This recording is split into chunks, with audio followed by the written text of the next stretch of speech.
Why are skilled people still poor?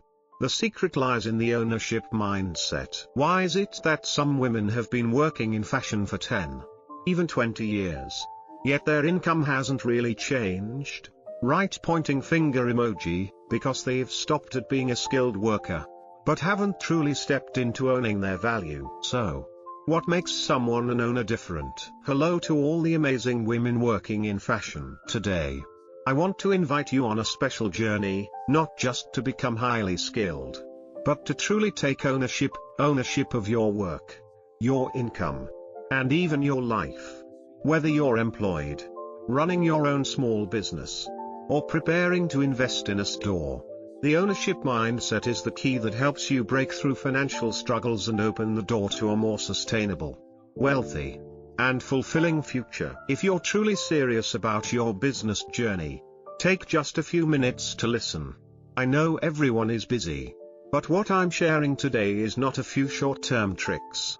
These are foundational ways of thinking, distilled from years of my own experience, challenges, and learning from mentors who came before me. You may not grasp everything in just one watch. That's why I encourage you to watch this video all the way through. And don't forget to subscribe so you can return to it whenever you need. Who knows? On days when you feel exhausted or want to give up, these words might become the motivation that helps you keep moving forward. First, what does it mean to own, and why start today? Ownership is not just having a signboard on your shop or paying salaries to others. Ownership means being proactive, creative, and fully responsible for the outcomes you create, for yourself, your family, your team, your customers, and society. An owner sees their own value. They don't wait for others to recognize it before they begin. Instead, they constantly upgrade themselves so that the market will pay them what they're truly worth. Some women have been sewing for 10, 20 years, working from dawn until late at night, yet their money is never enough. It's not because they're untalented. Often, it's because they haven't activated the ownership mindset, still doing everything alone, lacking systems, lacking human leverage, and lacking a vision bigger than just finishing today's orders. Right pointing finger emoji. But the moment you shift from being a skilled worker to being a value owner, your income rises to the next level. Second, measuring value. It's not just about the hands-on work. Everyone has value, but the value the market pays for depends on what you bring: high-quality products, great customer experience, a clear brand story, and especially the ability to lead others. An owner creates jobs for people, turns their skills into a brand, and turns that brand into higher prices. And about the symbolic value of the brand, both are skilled, but the one who understands invisible value will always be paid more. Third, learn from the path already marked by success. If the road ahead feels full of potholes, like capital, customers, production processes, hiring, after-sales care, why not follow the footsteps of those who've already gone through it? Those who came before have cleared the road for you. They know which part is slippery, where to turn, and where you need speed. Learning from the right people saves you from paying too much life tuition. And once you've learned, don't keep it to yourself.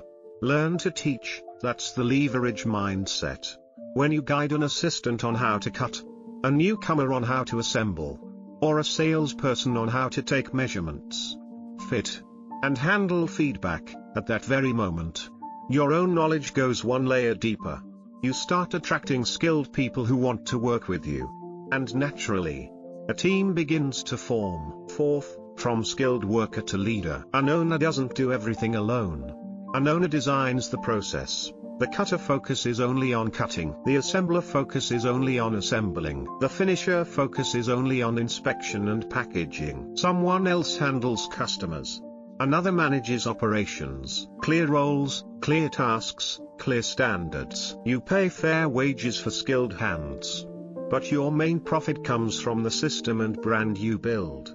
With proper processes, you can scale quantity without sacrificing quality. This is the hinge that helps you escape the trap of working all day but income still stuck. Fifth, give the right way to.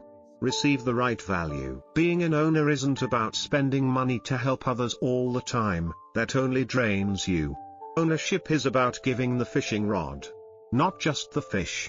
You provide a professional framework, standards for tailoring to different body types, how to choose fabrics for each purpose, work, party, stage, rules for adjusting fit by age/height/proportions, scripts for customer consultations at the counter. When you train others, you're creating blessings for them and intangible assets for yourself, a loyal team, trusting customers, and a brand with depth. Warning emoji, one important note: to give value, you yourself must be worth learning from. Invest so your products are worth trying, worth talking about, and worth paying more for. At that point, letting people sample becomes the most natural and effective marketing. Sixth, small capital. Still possible to be an owner. Not much money? Start with upgrading your skills plus teaching others. Master one core technique that ensures structure, fit, and problem solving for body flaws. Document it into your own standards. Teach 1 to 2 people, this creates income and forms a small team. Sell sample pieces made by your own hands, only scale production once you have orders. You can also hire a skilled worker per shift for the part you're weak at. Pay well. Set clear standards and deadlines. You'll not only have beautiful products to sell but also get on-the-job training. Later, you turn this into internal manuals and short training for your team. Seventh, upgrade yourself before upgrading the store. So many women want to buy new machines, rent bigger spaces, or change their signage, but haven't upgraded their mindset yet. Reverse the order. Upgrade your mindset, sharpen your core skills, package your standards into processes, train your team, sell value instead of chasing discounts. Expand only when the system is stable. When you become excellent, good relationships naturally arrive, customers refer new customers, talented people seek you out, partners want to collaborate. This is the butterfly effect in business. From one owner you bring in 2 or 3 apprentices, then a skilled worker joins. Suddenly your shop is buzzing with energy, processes run smoothly, and revenue jumps. Finally, discipline and joy, the fuel of an owner. Owners can work 16 to 18 hours a day without burning out, because they work with joy and growth, every day better than yesterday, every customer happier than yesterday. But if you're just working to survive, even 8 hours feels like torture. So choose the joy of learning, joy of teaching, joy of leading. At that point, discipline is no longer a burden but a freedom, freedom from debt, from uncertainty, from the fear of no one noticing me. The invisible value map of a product. You need to learn how to tell the story of value. Third, define invisible value for your product. Sit down and write 3 answers for each product you make. What feeling does this product give the customer? For example, more confident at work, stand out at an evening party, look classy when meeting partners. What problem does it save or protect them from? For example, no more worrying about body shape, no wasted time on alterations, no fear of looking cheap. What image does the customer want to build for themselves with this product? For example, a confident entrepreneur, a modern woman, a sophisticated gentleman. When you clearly define these 3 factors, you hold the invisible value map of your product. Fourth, package invisible value into the experience. Don't just sell a dress. Sell the whole journey, the fitting moment, the customer feels you truly understand their body. The mirror moment, they see themselves more beautiful than they imagined. The compliment moment, they feel their money was well spent. A successful fashion brand doesn't just deliver clothes, it delivers emotions. Fifth, when are customers willing to pay more? Customers pay premium prices when 3 things come together. The product is truly different, fit, fabric, detailing. The story is told right, values, message, lifestyle. The after-sale service is solid, alterations, warranty, styling advice. Example, a normal office dress might cost $80. But if you tell the story, this dress ensures you always feel confident in any important meeting, and promise alterations until it's perfect. That same dress can sell for $300. And customers still see it as reasonable. Sixth, the seed planting mindset. Remember, customers don't just pay for today. They pay for the feeling of wanting to come back. Every product you sell is a seed planted in the customer's heart. If you plant it with solid technique plus clear invisible value, that seed grows into loyalty and referrals. A small exercise for you. Pick one product you're currently selling. Write down 3 invisible values it gives to customers. Write one product introduction sentence that does not mention fabric or stitching, only the feeling it creates. Example: today, I want to go deeper into one important shift, from a skilled worker to becoming a teacher. Why do you need to become a teacher? A skilled worker can create beautiful products. But if you want to expand, to have a team, to multiply your income, you cannot do everything alone. You need others to walk with you. And the only way to build a committed team is to teach them. A teacher doesn't just pass on skills, they pass on attitude and the ownership mindset. When your students understand that mindset, they don't just work for you, they walk alongside you in building a brand. Learn to teach, not just learn to know. There are 3 levels of learning. Learn to know, you stop at knowledge. Learn to do, you apply knowledge in your own work. But it's still limited to yourself. Learn to teach, this is the level of mastery. When you teach, you're forced to understand deeply, explain clearly, and handle your students' questions. At that moment, your skills and mindset rise to a whole new level. Example: you learn a tailoring technique that corrects body shape flaws at the waistline. If you only know it, you do it for your client. But if you teach it to a student, you have to explain why choose this grain of fabric, how to adjust if the client has a different body type, what common mistakes happen and how to fix them. And it's through teaching that you become truly masterful. Teams begin with teaching. Don't think building a team means hiring a crowd of people right away. The secret is, start with just 1 to 2 students. Let them practice on real products. Allow them to make mistakes, to ask questions, and guide them step by step as they improve. Give them the chance to teach newcomers. This creates a butterfly cluster effect. From 1 person, you have 3, from 3, you have 6. Suddenly, your shop is lively, roles are clear, and you're no longer stuck doing everything alone. Divide work, specialize. An owner doesn't hold on to everything.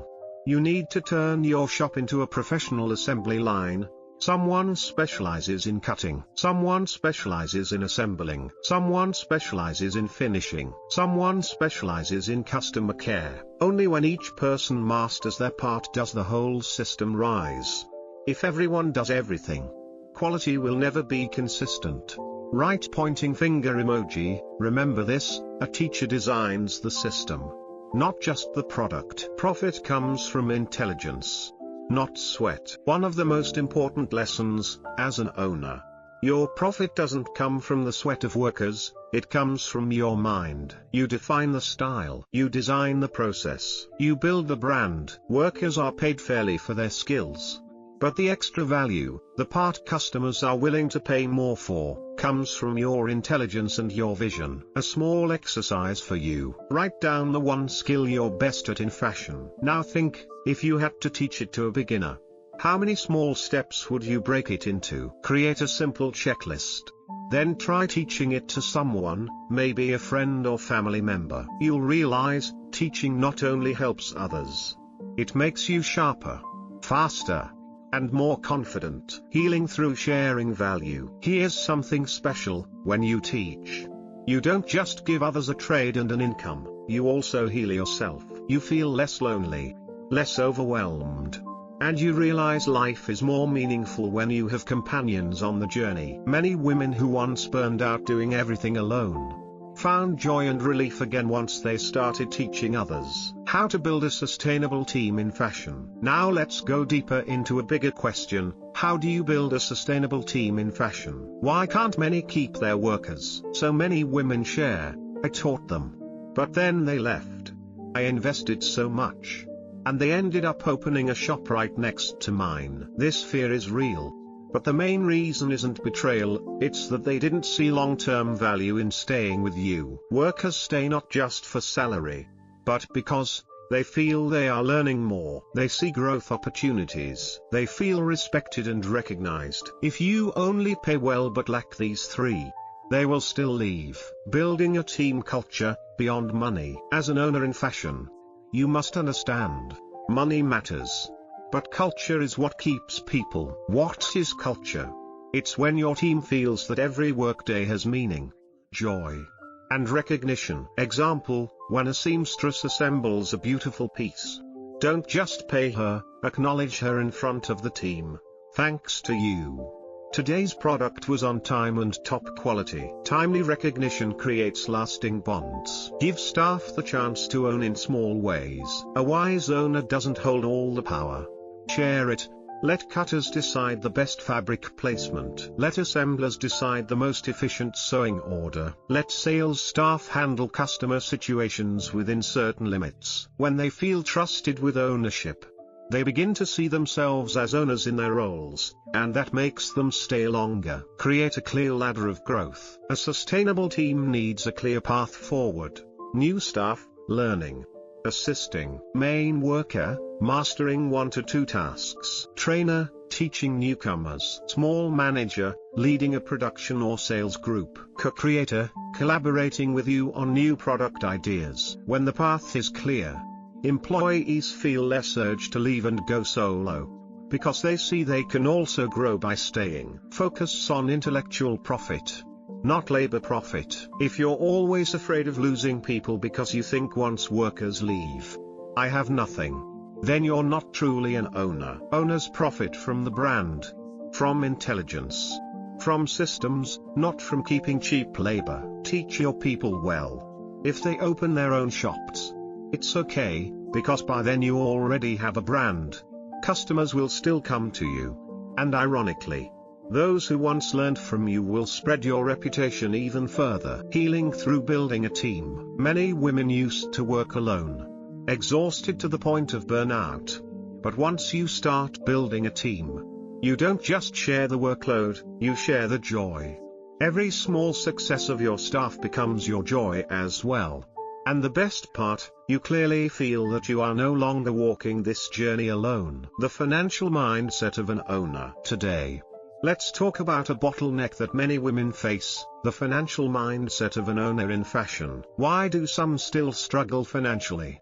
Even with customers, many think, if I have a lot of customers, I'll naturally be rich. But the truth is, not always. I've seen shops packed with clients, yet the owners still complain about debt. The main reasons are, no cash flow management, no distinction between revenue and profit, no plan for reinvestment. You might make a dress for $80, sell it for $100, and think you've profited. But if you don't account for rent, utilities, marketing, staff salaries, you might actually be losing money without knowing it. Owners must understand cash flow. Cash flow isn't just money in and out, it's like the bloodstream of your business. It must circulate continuously without blockage. Some key principles: cash in hand is not profit. A big order isn't always safe. If the client hasn't paid yet but you've already spent on materials, you can fall into shortage. Sales should come with conditions, deposits or split payments to reduce risk. Where does sustainable profit come from? An owner can't rely only on sewing labor fees. True sustainable profit comes from brand. When your brand is strong, you can charge more. Exclusive design, creating uniqueness customers can't find elsewhere. Process and standards, faster production, fewer errors, lower hidden costs. Example, a standard office dress may cost $20 to make and sell for $80. But if you attach it to the image of a confident, modern woman at work, you can sell it for $200 to $300, and customers will thank you for giving them that new identity. Quantity versus high value. In fashion, there are two paths: sell high quantity, low price, uniforms, mass production. Pros: fast cash flow, Low inventory risk. Cons: low margins. Easy competition. Sell low quantity. High price, design pieces. Personalization. Pros: high profit. Strong branding. Cons: requires networks, marketing skills, and deep customer care. A wise owner knows how to balance both. Use high-volume products to sustain cash flow. Use high-value products to build brand and profit. Healing the fear of money. Many in fashion carry financial fears, afraid of running out of money, afraid of bad clients, afraid of unsold products. But that very fear traps them in small, short-term thinking. Shift the mindset. Instead of fearing lack of money, learn to manage and rotate cash flow. Instead of fearing losing clients, create invisible value so they return. Instead of fearing risks, prepare backup plans. When you master money, you'll feel lighter and freer. Discipline and long-term thinking. Now, let's move to another crucial factor: discipline and long-term vision. Why do so many people stay stuck for years? Not because they're unskilled, not because they don't work hard. The real issue is, they work by inspiration, not discipline. They think only of today, not the next 5 years. They chase what's visible, a few small orders, while ignoring the roots, brand and system. An owner must be different. Set clear goals and keep consistent discipline to move forward. Discipline is freedom. Many fear the word discipline because they think it's rigid.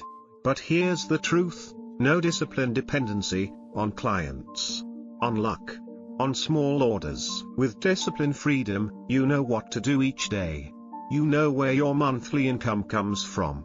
And you still have time for family and yourself. Example: if you set a rule for your store, at least 3 clients must try outfits every day. You'll automatically find ways, run ads, live stream, call old clients, send birthday messages. By doing this, you actively create sales instead of passively waiting. The owner must think in 5 years. Ask yourself, where do I want to be in 5 years? Where do I want my brand to appear? Local markets, shopping malls, or fashion runways? What income level do I want? Just enough, comfortable, or abundant enough to invest in my children and bigger dreams? If you've never asked these questions, it's easy to get stuck in the cycle: orders come, orders end, waiting for the next order. Building a long-term action plan. Long-term vision must be broken into action steps. Year 1 to 2, focus on learning, mastering core techniques, and building a small team. Year 3, start building personal brand. Expand into wider markets. Year 4, invest strongly in marketing. Broaden sales channels. Year 5, launch your own collection, or open a second store/agency. Each 5-year goal is broken into yearly, 6-month, monthly, and weekly goals. That way, you see clear progress, instead of spinning in circles. Discipline in learning. One of the key habits of an owner is never stop learning. But here's the thing: you don't learn just to know. You learn to apply and to teach back. Learn a new skill, apply it immediately in your shop. Learn a new sales method, test it right away with real customers. Learn from competitors, from clients, from your own staff. If you commit just 1 to 2 hours a day to learning and practicing, in 3 to 5 years, you'll be completely different from the person you are today. Healing the impatience. Many people quit halfway because they're impatient. They want instant success, quick wealth. But in fashion, just like in life, everything takes time to plant, grow, and bloom. With discipline and long-term vision, you'll feel less anxious, less comparison, and find joy even on the journey itself. The golden key: building relationships and personal brand. Why are relationships more important than capital? In fashion business, capital lets you buy fabric, rent a store, hire people. But relationships bring customers, opportunities, and trust. Sparkles emoji: one referral from an old client is worth more than 10 flyers. Sparkles emoji: one nod from an industry influencer can take your name very far. A great owner doesn't just make beautiful products. They build networks, from customers, partners, colleagues, even competitors. Personal brand is the dowry of an owner. Your personal brand is not just a name or a logo. It's the impression people keep of you. When customers mention you, do they think of elegance, reliability, creativity? When colleagues mention you, do they see someone who shares, who leads? When employees mention you, do they feel fairness and heart? That's an invisible asset, but it creates massive visible value. Build personal brand from small things. You don't need a big runway show or a luxury store to start. Personal brand is built from small actions every day. How you treat a first-time customer, how you handle a product error, how you share knowledge online. Every small action shapes who you are in others' eyes. 3 steps to build your personal brand in fashion. Define your message. What do you want to be known as? A creative designer? A dedicated teacher? A trustworthy entrepreneur? Show it consistently, from your products, your speech, your posts. Even the way you dress, everything must reflect that message. Spread the message. Use social media, communities, and events to amplify your image and values. From transaction to connection with customers. Don't just sell a dress and walk away. Turn every customer into a long-term relationship. Call after delivery. Send birthday wishes. Remember their preferences and style. When customers feel genuine care, they become your best free advertisers. Healing the loneliness of an owner. Being an owner can feel lonely, too many tasks, too many responsibilities. But when you build relationships and a personal brand, you'll realize you're not alone. You'll have customers who trust you, staff who walk with you, and a community that supports you.